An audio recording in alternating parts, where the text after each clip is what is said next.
भारत में राम के बगैर कोई काम नहीं होता। जगते हैं राम, सोते हैं राम, चलते हैं तो राम, भोजन करते हैं तो राम, और अंतिम यात्रा भी निकलती है तो राम। भारतीय जीवन पद्धति में राम के बगैर कोई काम नहीं होता है। हम सब जानते हैं भारत में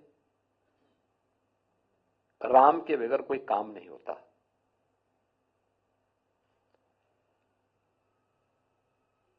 घर में कोई मांगलिक कार्यक्रम होता है, बच्चे का जन्म होता है, अखंड रामायण का पाठ।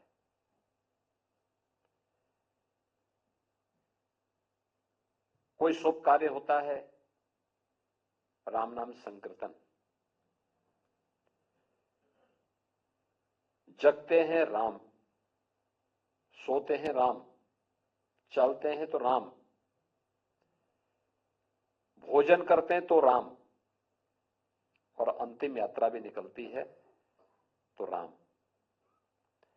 यानी भारतीय जीवन पद्धति में राम के बगैर कोई काम नहीं होता है। और दुनिया के अंदर अकेला उदाहरण है। लगभग 500 वर्षों तक कभी भी से राम जन्मभूमि का मुद्दा दबा नहीं।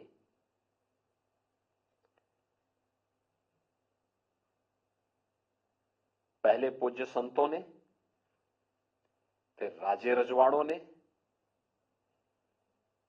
अपने समय के धर्म योद्धाओं ने अपने अपने कालखंड में अलग अलग व्यक्ति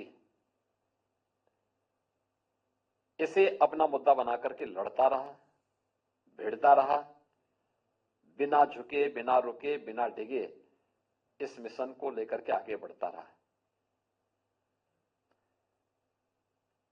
और दुनिया के अंदर किसी एक पावन स्थल के लिए इतने लोगों ने अपनी शहादत दी हो, इतने बड़े संकल्प हुए हों, अन्यत्र देखने को भी नहीं मिलता है।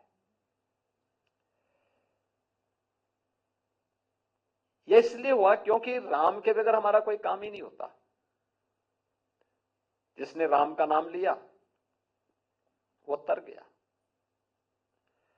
उसके लिए महत्वपूर्ण नहीं कि वो दैवीय परंपरा में पैदा हुआ है या मनुष्य में या फिर किसी अधम योनि में।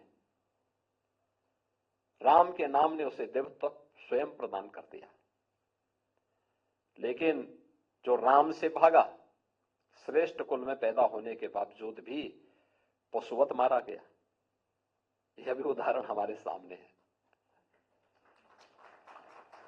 राम का नाम भजा तो हनुमान हमारे लिए देवत्व स्वरूप प्रकट हो गए, और राम से दूरी बनाई तो मारीच पशुओं की तरह मारा भी गया। मित्रों, ऐसे बहुत सारे उदाहरण हैं। और आज यहां पर प्रभु लगभग 500 वर्षों के बाद अपनी जन्मभूमि में, राम तो परमपिता परमेश्वर है, लेकिन लोक आस्था और जन विश्वास की पुनर्प्राण प्रतिष्ठा का ये जो कार्यक्रम हो रहा है, इस कार्यक्रम के बहाने प्रभु का एक मूर्त रूप फिर से वहां पर रामलला के रूप में राम जन्मभूमि में राम भक्तों को दुनिया की दबी कुचली सभ्यता और संस्कृति को प्राप्त होगा।